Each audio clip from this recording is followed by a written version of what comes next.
yow man ci dajaloo ak mbooloo laay wax ci opposition bi Idriss Seck ñëw na moi je souhaite que ñeneen ñëw Khalifa dina ñëw derrière Macky Sall ñu liggéey Khalifa mën na ñëw may mën a maygale ñun bañ ñu kenn dama ne man je demande Malick Gakou mu ñëw Malick Gakou ñëw na déglu ma rek c'est important déglu maa ngi ñaan Bougane Gueye Dany doomu réew mi la non c'est vrai déglu leen ko rek c'est vrai bëgg naa mu ñëw ànd ak ñun. waaw ak kan. maa ngi ñaan Pape Diop mu ñëw. ak kan. maa ngi ñaan ñëpp ñu ñëw parce que kaay wax leen. Madické Niang mu ñëw. parce que le Sénégal a besoin de ses fils. Boubacar Camara. kuy Boubacar Camara. te mu bokk ci coalition Sonko jot na. non Sonko bëgg. jot na les bâtisseurs. man de bëgguma Sonko ñëw. non non. man la Sénégal que mu àndal. Sonko du ñëw. man bëgg. du ñëw man mu nekk ñëw da nga maa laaj li ma bëgg ma tontu la. Sonko bu ñëw ci Macky Sall dafa mel ne nga ne prêtre bi ne Pape Jean Paul II dama ma posé question ma tontu ko. lay am xawma ko. parce que am na ñu ñëwul it te bu guddee ñu jege ñu. ah oui. bari na ñuy saaga bëccëg bu guddee négocier ñun. ah oui. oui. ah oui. bari na ci réew mi ah oui. donc kon nañ arrêté fii. ah oui. contre ci télévision fii. ah oui. su ma ngay négocier di woon ay xarit. waaw mais ah wax oui. dama ne. mais Birima information day mat ñëw de. dama ne ñu contre bariwul de. maa ko fii. ñu contre ci biti ba xañ na mën na bañ ñu ko ci biir ne bërëb donc man damay woo ñu ci ñëw ànd ak ñun ñu liggéey réew mi parce que c'est dans l'intérêt de ce peuple. Macky Sall résultat yi fi def mi ngi nii ñàkk am matière moo tax ñu ngoy ci 3e mandat 5e mandat parce que mënoo ko song y a que ça. donc man li ma wax rek mooy ay taxaw et puis c'est un danger une émission comme Jakaarlo ngeen taxaw quoi naan woy Idi dem na Sonko est là. ah mais c'est la non ce n'est même pas. alors très rapidement Badara s'il te plaît. non s'il te plaît Badara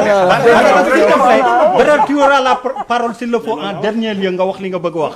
mais très rapidement il faut qu'on analyse aussi benn donne la recomposition du PDS très rapidement ak Aïssata Tall Sall mi dugg sànq wax nañ ko mais yàgguñu ci trop. est-ce que la recomposition du PDS est en train de se faire dans le pouvoir mais sans les Wade. pour le moment. oui la sans les Wade pour le moment. libérale ou PDS. est-ce que les yaa xam ne parce que PDS laa wax précisément. non non il y a une recomposition libérale. mais pas du PDS parce que quand même. le travail de l'APR c'est ne pas de recomposer le PDS amul sens. mais par contre prendre tous les libéraux originalement du PDS nga indi leen ko loolu mën nañ ko wax.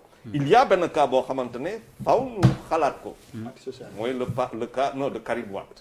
parce que ba léegi président Abdoulaye Wade waxul si affaire bi Karim Wade tam waxu si. non waxuñu si. donc le silence là doit être analysé. donc c'est pour ça que je dis le vœu d'une recomposition libérale. et la recomposition libérale dafay am impact sur le corps électoral. parce que dafa am lu ñuy wax corps électoral axe électoral c'est quoi l'axe électoral c'est Dakar c'est Thiès c'est Mbacké c'est Diourbel c'est Touba c'est l'axe électoral qu'il faut gagner. les 52. donc loolu tax mu ne booy def analyse sànq dañu ne arithmétique mais je suis désolé booy def analyse politique moi je suis pas un analyste politique je suis plus dans l'analyse économique mais dama siy dugal arithmétique parce que arithmétique mooy tax le soir ñu ne suffrage universel duñu wax ay fondement wala du ngeen di wax nii. question à Yérim. question man dama am benn question pour Yérim. oui sur le boulevard. non le boulevard passé naa ko je suis désolé. man dama am question. mais on n'a pas parlé. je suis désolé je prie par le temps. mais si tu donnes le temps normalement à tout le monde. si tu donnes le temps normalement à tout le monde et qu'à chacun chacun s'exprime sur les 2 minutes sur une question précise c'est tellement simple. parce que quand on pose des questions il est sur le boulevard tout le monde est sur le boulevard. s'il te plaît on continue.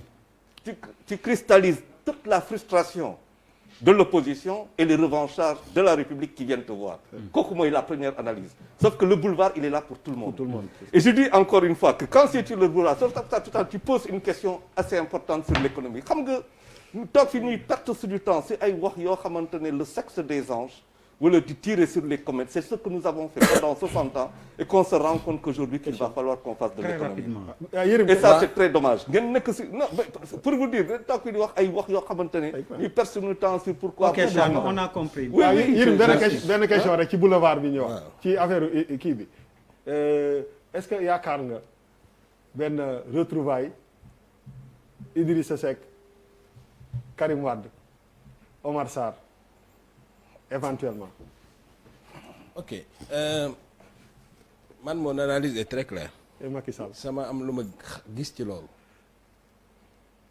Karim Wade gëw ma ni mentalité maanaam ni boppam di fonctionner. compatible na ak mu retrouver ak Macky Sall. gëw ma loolu. parce que bu doon Wade rek ak Wade boppam.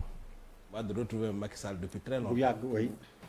mais tous ceux qui sont informés xam nañ ni li tax Wade ak Macky Sall mënuñu retrouver Karim Wade c'est tout parce que Karim Wade sociologiquement ni mu formaté woo bokkul ak ni papaam formaté woo loolu moo tax donc Karim Wade man gisuma loolu ci moom gisuma mu retrouver ak Macky Sall non gisuma loolu la preuve am na souplesse boobu bu xam ne bu ko amoon jàpp naa ni ndege ni si fekk na problème am réglé na vraiment loolu ñi informé ñëpp xam nañ ko bon beneen bi ci topp mooy xam nga dañuy wax Sonko mais Sonko c'est un phénomène boo xam ni bi mu juddoo yàggul yeneen Sonko mën nañoo génn il faut aussi nit ñi xam loolu c'est-à-dire champ politique bi c'est pas statique dafa dynamique tey fii ak 2024 len lu ne mën na xew hypothèse yi ñu war a gën a proba sax te waxuñu ko tey mooy l'explosion de l'APR fi ñu toll am na ñoo xam ni ñu ngi ci biir ils ne sont là que parce que Mimi Touré li mu wax tey dafa leer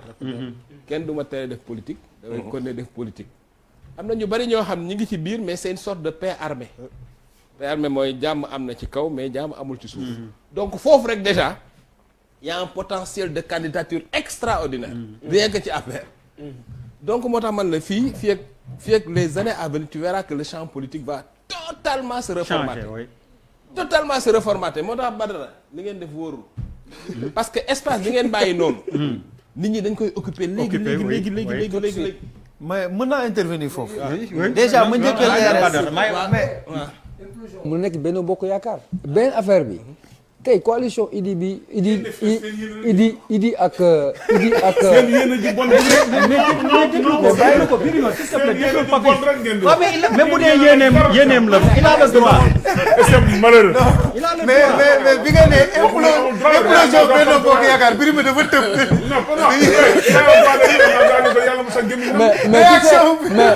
mais parce que taxaw naan li mooy ñaanaloo yàlla bu yàlla def loolu léegi mën naa intervenir on est dans la froideur mais mën naa intervenir de la cohérence bàyyil Papis après nga waaw rapidement rek balaa ngay jël dama ne implosion bi implosion bi mën na am si Benno Bokk Yaakaar mieux encore boo xam ne les gens ne peuvent pas s'y attendre mais aujourd'hui Idrissa Seck bu nekk tey si mouvance bi mais dans 3 ans est-ce que xam ngeen quel sera son comportement ça veut dire que c'est une alliance de circonstances en même temps c'est-à-dire ay circonstances ñoo andi tey Idi ak Macky Sall nekk c'est circonstanciel les intérêts ne sont pas les mêmes ils peuvent pas être des adversaires hier ennemis à la limite entre guillemets et aujourd'hui être comme mburu ak sow c'est pas possible beneen bi ma compléter loolu rek gis nga Sénégal pour nga xam les vraies colorations et les vraies motivations il faut nga xaar échéance bu ñu ñëwee ba ne échéance baa ngi nii Benno Bokk Yaakaar li fa suuloogum waxaguma APR mais c'est des choses qui vont se déverser sur la place publique l'enjeu c'est la présidentielle de 2024 kenn xamagul les ambitions xool les alliances boo ñëwee au Parti socialiste